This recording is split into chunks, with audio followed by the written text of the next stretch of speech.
días a todos. Espero que estéis bien. Hemos disfrutado de un tiempo precioso de alabanza y de comunión con Dios y con los hermanos.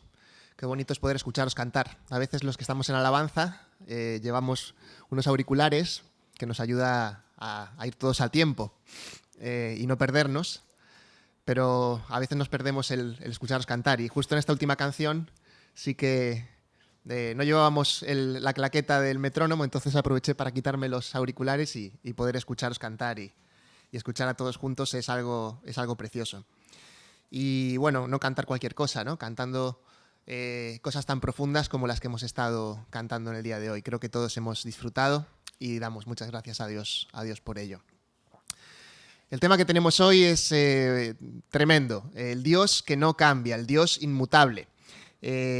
Ya sabéis que estamos siguiendo un libro escrito por Packer, J.I. Packer, un teólogo que escribió un libro que se llama Hacia el conocimiento de Dios, o Conociendo a Dios en unas ediciones más recientes. Y es un libro que recomendamos mucho que podáis leer, que podáis conseguir, porque realmente explica muy bien todo lo que tiene que ver con las doctrinas más importantes de Dios y de lo que nosotros creemos. Y estamos haciendo este seguimiento semanal, llegando hoy a este tema del Dios inmutable. Es así como le titula él en su capítulo. Nosotros yo le he cambiado inmutable por el Dios que no cambia, que es lo mismo realmente, y que me parecía pues un poquito más fácil quizá de entender hoy en día. El Dios que no cambia, ese es el tema que tenemos para el día de hoy. Es un tema que desde luego nos debería llamar la atención ya desde el primer momento, porque vivimos en un universo y en una situación en la que todo cambia. Absolutamente todo está en permanente cambio. Lo permanente, lo duradero, lo estable, son características que no encontramos muy a menudo. No muy a menudo encontramos cosas que sean permanentes o sólidas. Y cada vez más, por ejemplo, en el tema de la tecnología, supongo que sabéis lo que es la obsolescencia programada, y estos términos que se usan a veces para decir que, bueno, pues hay cosas que están programadas para durar un tiempo y luego ya se acaban cambiando. No sé cada cuánto tiempo estáis cambiando de móvil. Hace unos años a lo mejor nos duraban 3, 4 años. Ahora hay gente que le dura meses nada más, ¿no? Parece que todo incluso se va acelerando en nuestra sociedad, ¿no? Cada vez parece que la vida va más rápido y también es gracias a la tecnología y a las comunicaciones. Y sin embargo, cuando llegan momentos de crisis, cuando llegan episodios en la vida que son críticos, como hemos pasado ahora, por ejemplo, todo el tema de la pandemia, pues intentamos buscar algo que sea permanente, algo que sea un refugio, algo que nos dé seguridad. Y hay muchos ejemplos, ¿no? Por ejemplo, en la economía, en los últimos meses se ha visto cómo muchísima gente ha ido a buscar valores refugio, ¿no? Y han intentado invertir su dinero, ya sea en acciones, algunos han intentado comprar oro o plata, que ha subido un montón también, porque consideran que eso es un valor refugio. Si llega a haber una crisis muy grande o llega a haber un cataclismo económico, necesito tener algo donde depositar mi seguridad. O, por ejemplo, yéndonos a otro contexto, si fuéramos a enfrentar una guerra, ¿qué es lo que pasaría? Pues mucha gente intentaría hacerse un búnker, ¿no?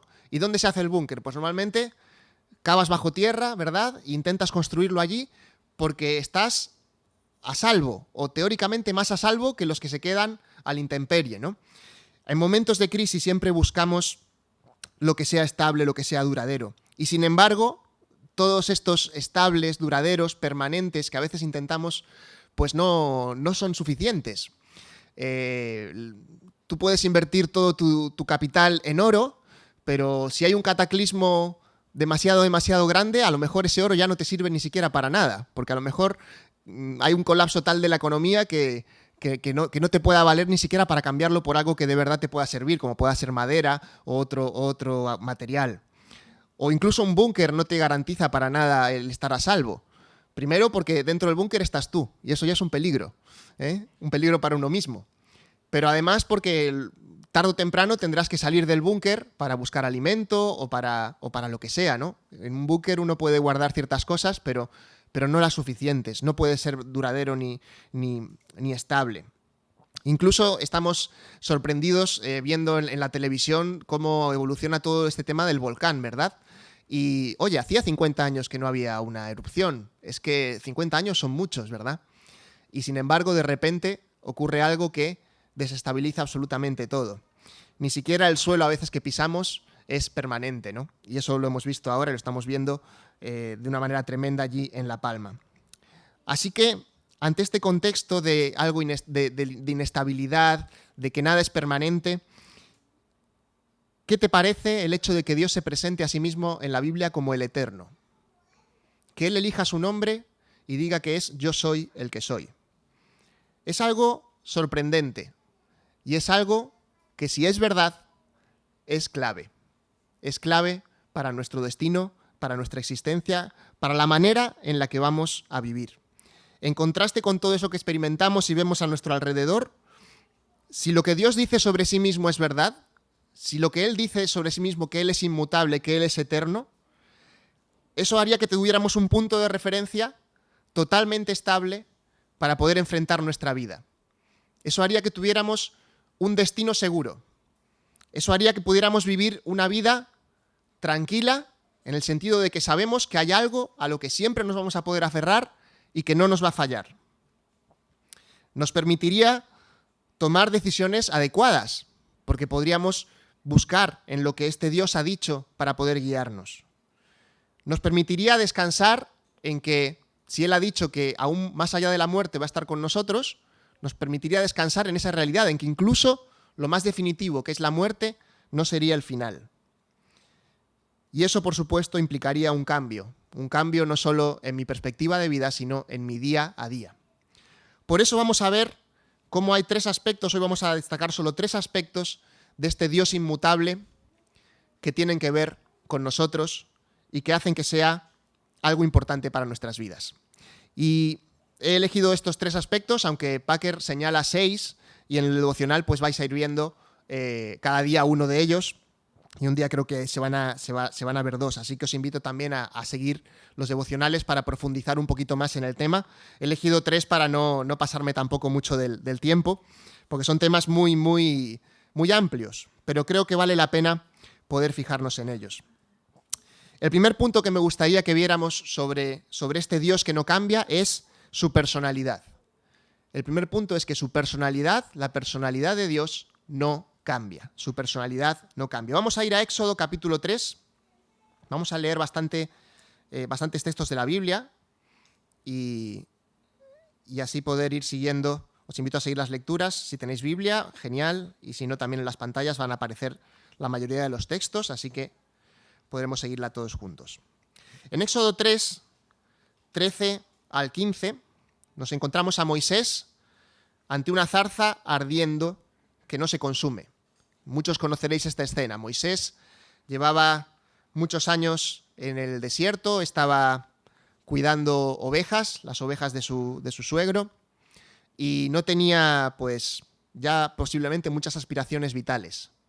Pero en una de estas excursiones que hacía para alimentar a las ovejas, de repente vio una zarza ardiendo que no se consumía. Algo tremendo y sorprendente para él. Y allí se acerca Moisés y descubre que quien estaba allí era Dios mismo, que le habla.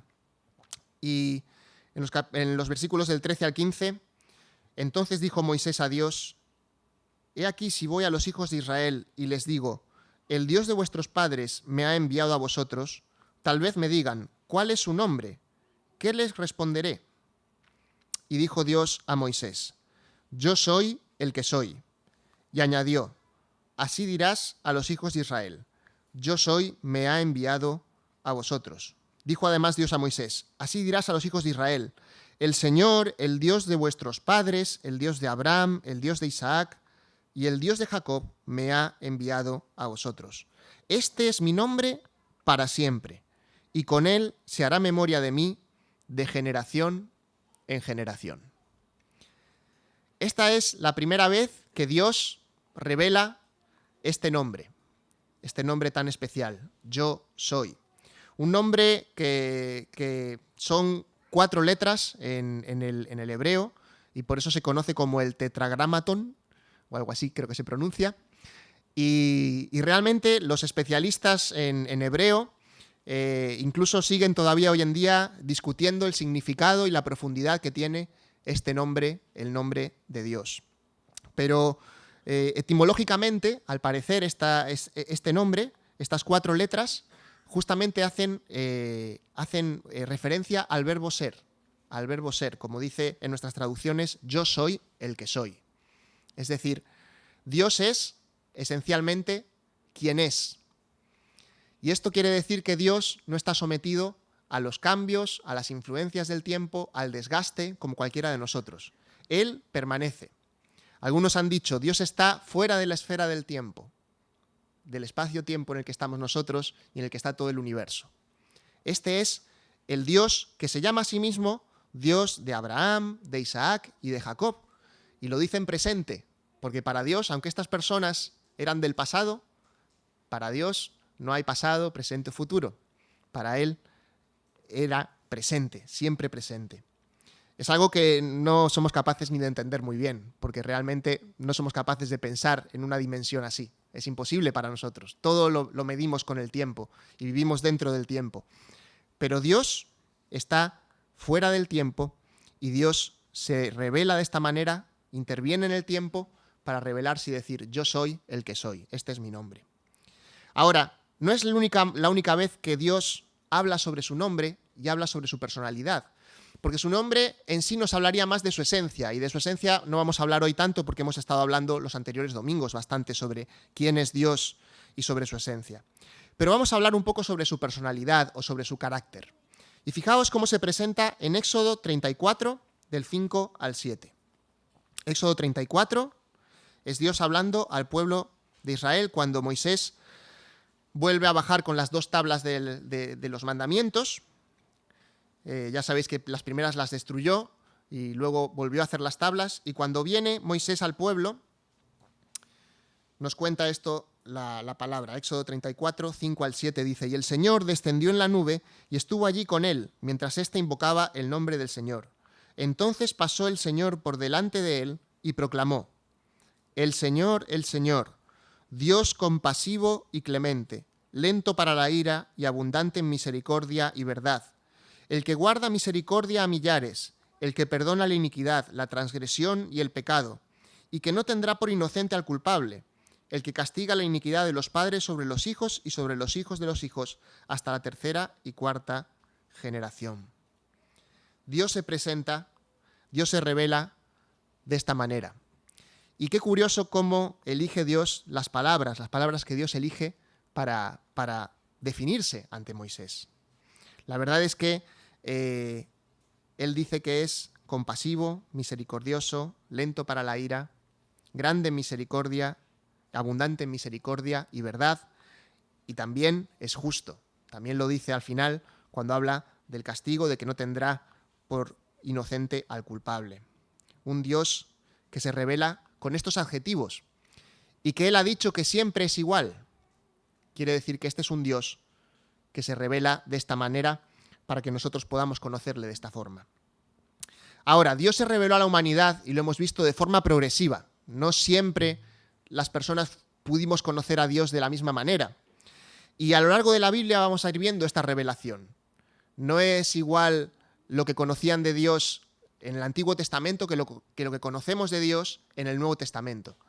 Pero no nos confundamos, no son dioses diferentes. No es una revelación diferente la que tenemos en el Antiguo Testamento con respecto a la del Nuevo Testamento.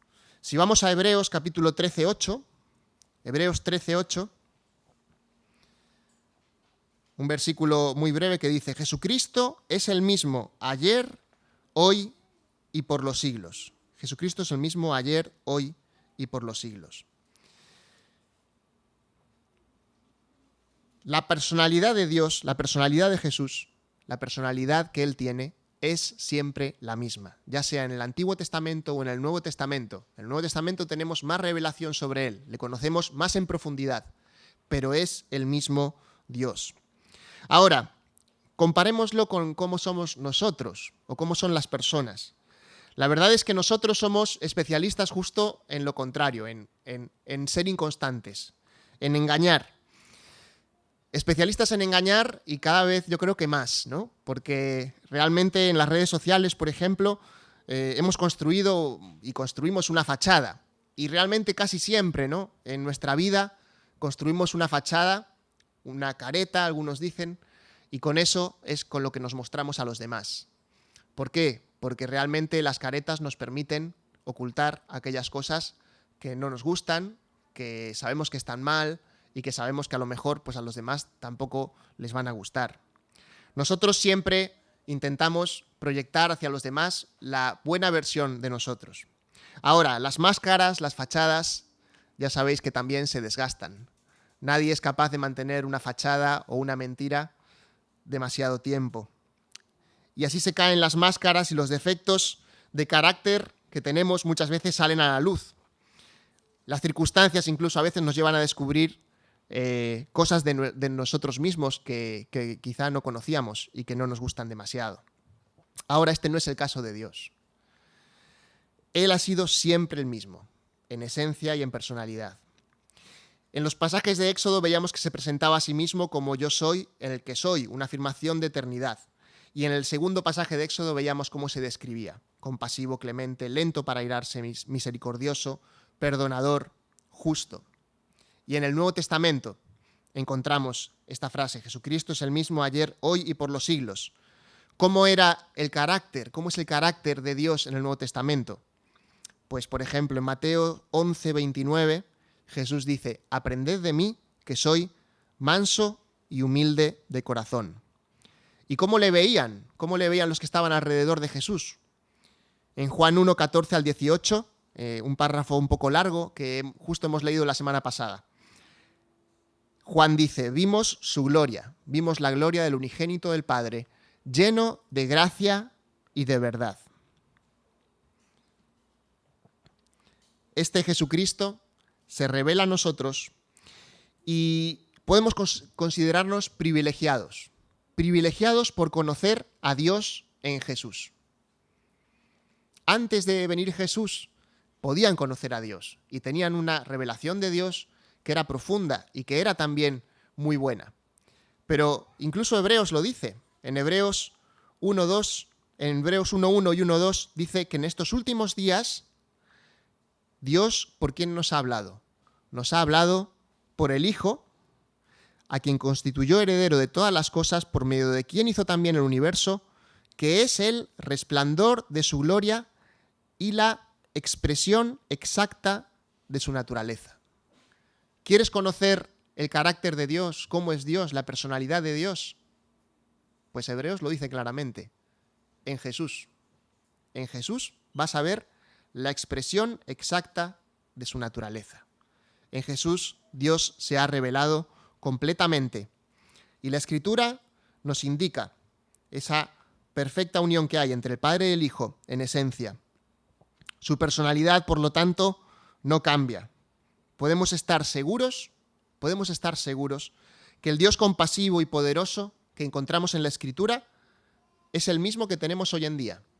Es el mismo que hoy promete estar en medio de nosotros. Aquí. Dios está aquí en medio de nosotros. Y es el mismo que hablaba hace 3.000 años, 4.000 años, 2.000 años a través de la Escritura. Por eso es que podemos cantar, como hemos cantado, Señor, eres fiel, tu misericordia es eterna. O unirnos al autor de Lamentaciones cuando escribía: cada mañana es nueva tu fidelidad. Porque su fidelidad permanece para siempre. Entonces nosotros cada mañana que nos despertamos podemos decir: gracias, Señor. Gracias, Señor, porque tu fidelidad es eterna. Estás ahí para mí. Ahora, así como su personalidad no cambia, en el punto 2 vamos a ver que su palabra no cambia. Esto también es importante. ¿Por qué? Porque creo que todos nosotros y todas las personas nos habremos arrepentido alguna vez de algo que hemos dicho, ¿no? No sé si os ha pasado. Sí, seguro que sí.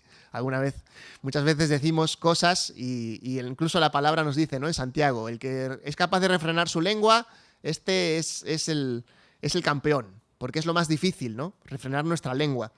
Y nos arrepentimos muchas veces de cosas que hemos dicho, de expresiones que han salido de nuestra boca que no eran correctas, que sabemos que están mal. Incluso a veces nos arrepentimos de opiniones que teníamos cuando éramos más jóvenes, ¿no? Ahora con las redes sociales esto es muy cruel, porque de repente Facebook te recuerda lo que dijiste en el año 2012 y a lo mejor lo ves y dices tú, uff, qué vergüenza. ¿Qué estaba diciendo, no? Bueno, la verdad es que a veces incluso nos sorprendemos, ¿no? Cuando vemos algo que hemos escrito hace unos años y lo vemos ahora y decimos, yo escribí esto, yo pensaba esto, yo pensaba esto. Y cómo he cambiado, ¿no? Y en realidad tiene una parte buena, ¿no? Porque nosotros no somos perfectos, nosotros estamos en constante cambio y tenemos que evolucionar. Incluso nuestras opiniones, es bueno que seamos capaces de cambiarlas. No es bueno mantener la misma opinión siempre, siempre, siempre, porque tenemos que estar dispuestos a veces en que podemos estar equivocados. Ahora, esto tiene que ver con las palabras, por supuesto, con lo que decimos, con lo que opinamos, con lo que pensamos. ¿Qué pasaría si Dios fuese así? ¿Qué pasaría si lo que Dios dijo en el Antiguo Testamento o dijo hace 2000 años y dejó aquí escrito no fuera fiable? ¿Cómo podríamos fiarnos de Dios si su palabra no estuviera garantizada? Si Él no dijera, sí, mi palabra es eterna y mi palabra tiene mi sello de que lo he dicho yo. Si no tuviéramos esta seguridad de lo que su palabra dice es verdad y es constante y es eterno, ¿qué pasaría con el perdón de los pecados? ¿Podríamos estar seguros de que Dios ha perdonado los pecados? Si cambiara de opinión, igual mañana dice, pues ya no quiero seguir perdonando los pecados de los hombres, me harté. ¿O qué pasaría si una promesa que ha hecho como voy a volver, la promesa que hizo Jesús, voy a venir otra vez a buscaros? ¿Qué pasaría si de repente dijera, pues no, ya no vuelvo? Pero Dios no es así. Dios no cambia de opinión. Y Dios, lo que nos ha prometido en la Biblia, Él dice que lo va a cumplir. Hay miles de profecías que ya se han cumplido en la Biblia. Miles de profecías que ya se han cumplido. Y por eso podemos estar seguros de que la palabra de Dios es verdad y que la palabra de Dios no cambia. Fijaos, en la antigüedad, muchas de las cosas que hacía la religión y las religiones paganas se basaban en que los dioses no eran constantes, en que los dioses podían cambiar de opinión, y entonces por eso tenían que estar haciendo sacrificios, tenían que estar trayendo ofrendas, tenían que estar haciendo sobornos para conseguir el favor de Dios, o para que el Dios se aplaque y entonces pues pueda hacer las cosas que yo necesito. Con Dios no es así. Con Dios no es así. Él no cambia. Lo que ha prometido lo va a cumplir. Lo que nos ha garantizado, lo que nos ha dicho que tenemos, ya lo tenemos. Y lo que aún no se ha cumplido, se va a cumplir. Hay un texto de Isaías que es impresionante. Vamos a leerlo. Es en Isaías 40. Isaías 40 del 6 al 8.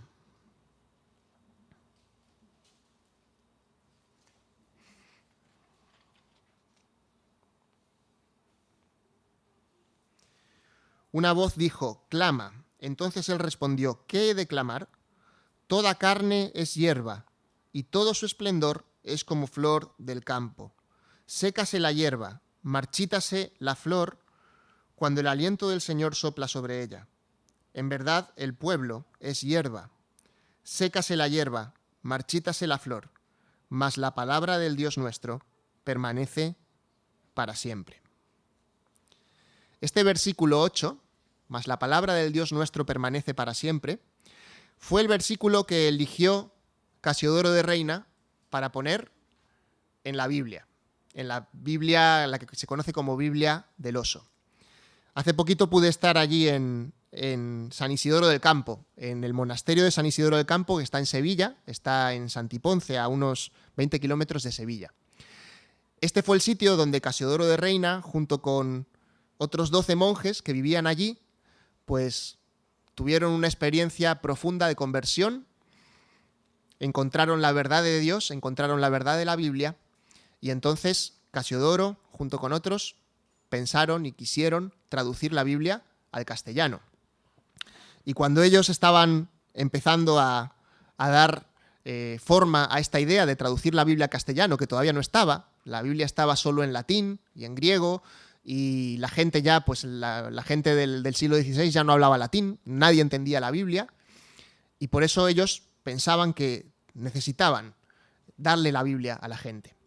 Pero en cuanto se descubrió que ellos estaban tramando, pues les empezaron a perseguir, y la Inquisición los puso en la diana.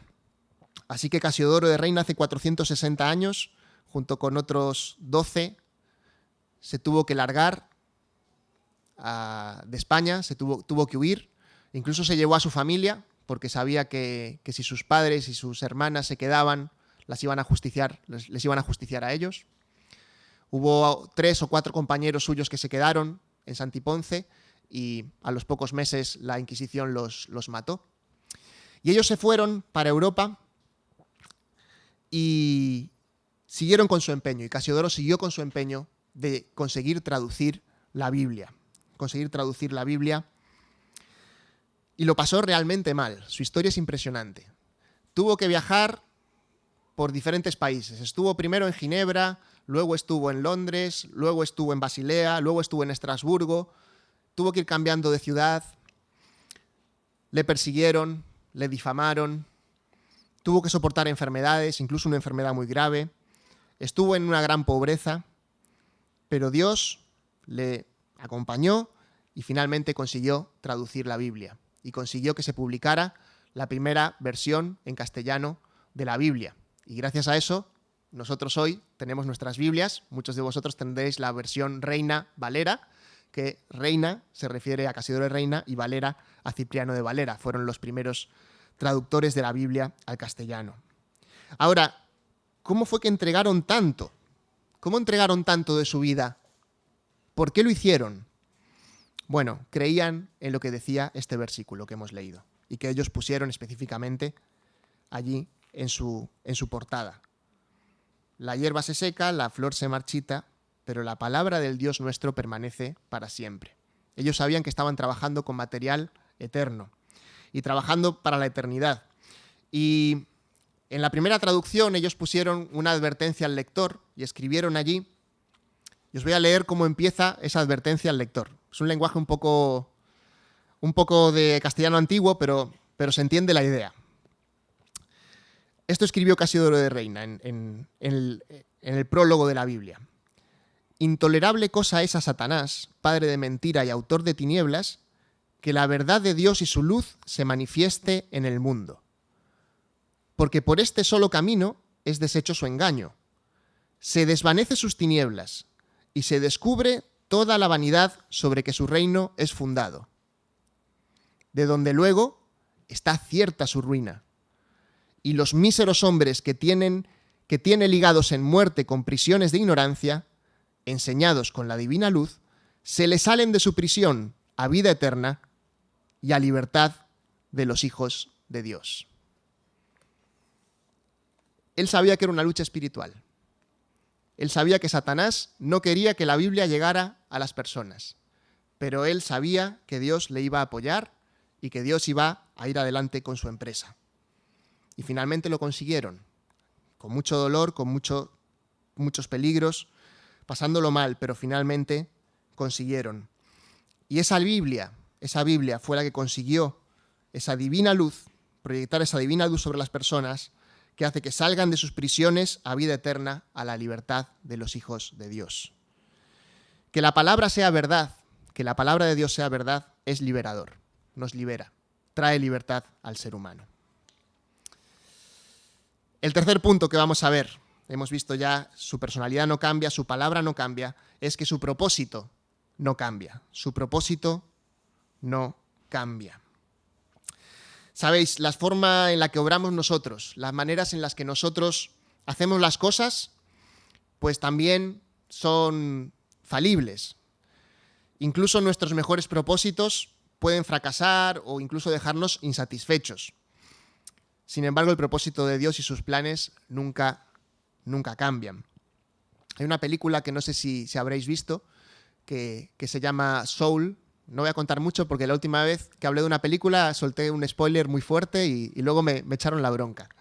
Pero en esta película, que es una película de dibujos animados, que es bastante bonita, y os la recomiendo, hablan sobre las frustraciones y los propósitos, ¿no? Y muchas veces los propósitos que tenemos en nuestra vida, que pueden ser de desarrollo profesional, de desarrollo artístico, y cuando se cumplen y cuando llegamos a esas metas, a veces nos quedamos con la sensación de que no era lo que estaba buscando, o no me satisfizo lo suficiente. Estamos insatisfechos. Y la vida, la verdad es que en general, incluso las cosas más positivas y más bonitas que nos pueden ocurrir, pues son pasajeras, no nos llenan completamente.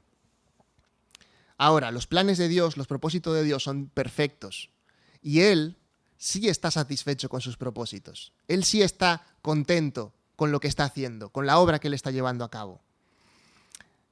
En su libro, Packer dice: lo que Dios hace en el tiempo, lo planificó desde la eternidad, y todo lo que planificó en la eternidad lo lleva a cabo en el tiempo.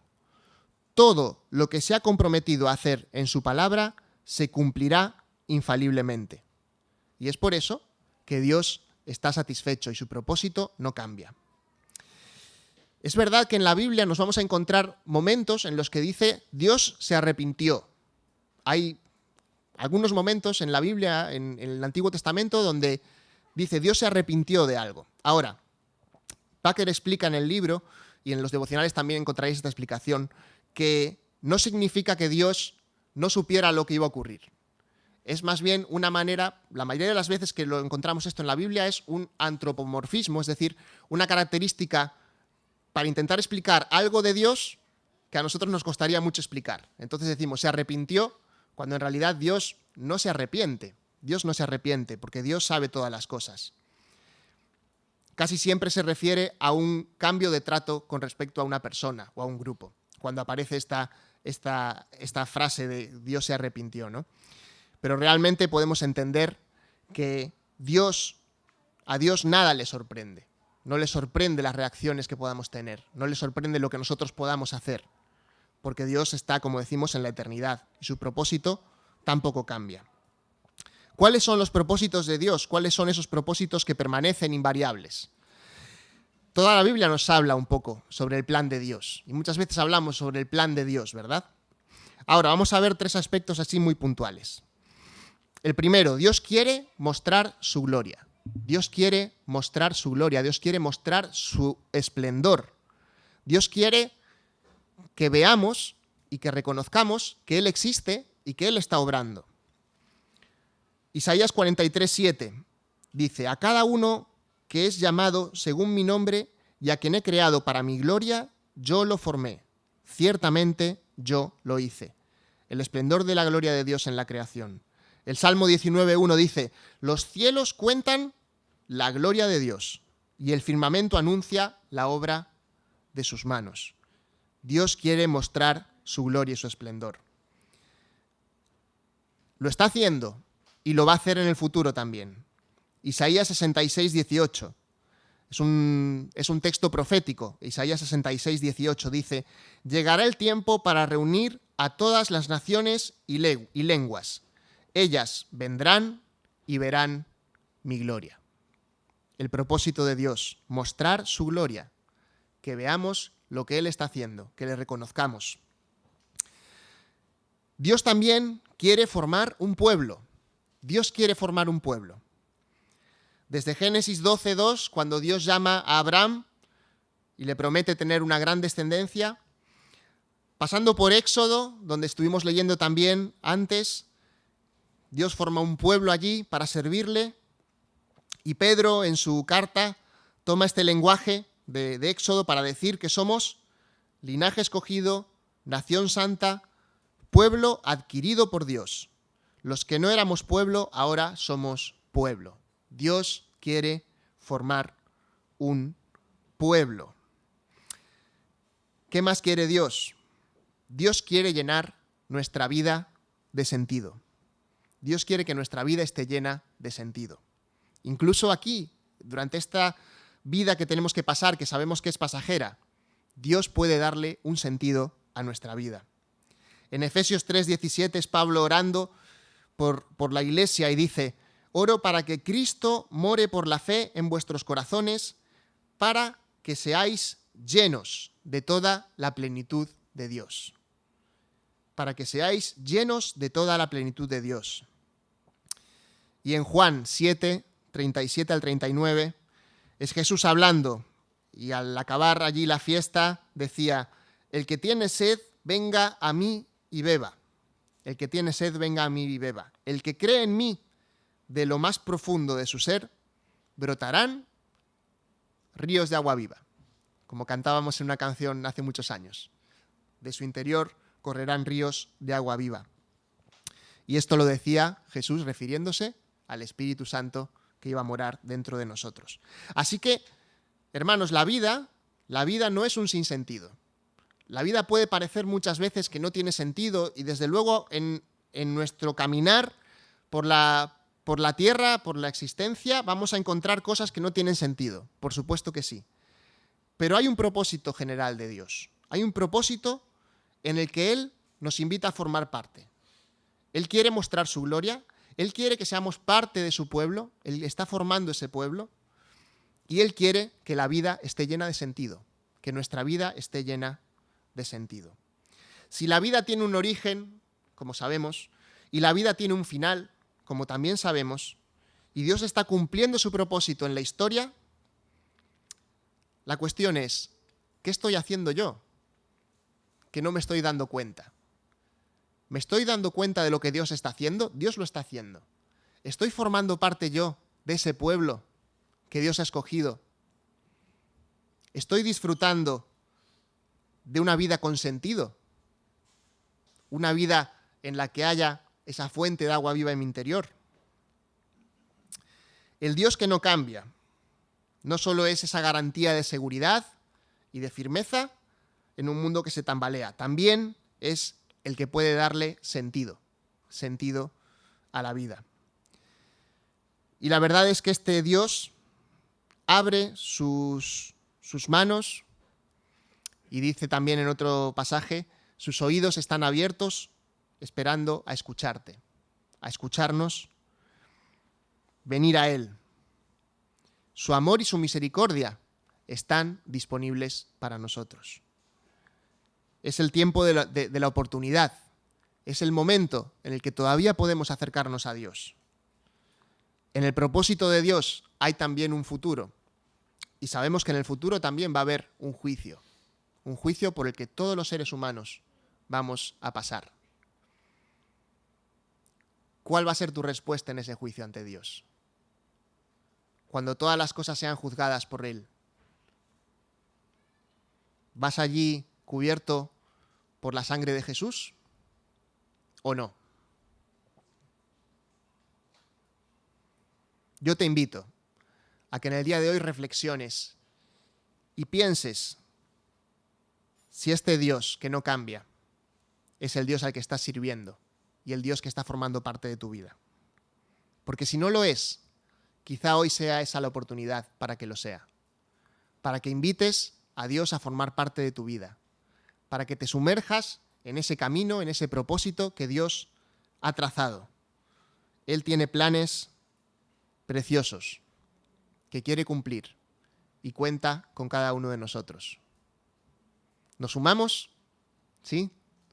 ¿Nos sumamos a Dios? ¿Nos sumamos a su propósito? Yo espero que sí. Espero que lo podamos hacer cada uno individualmente, pero también como iglesia, como pueblo de Dios. Que podamos ser conscientes de lo que Dios está haciendo y disfrutar de ese sentido que Él le da a la vida. Os invito a que tengamos una oración para terminar.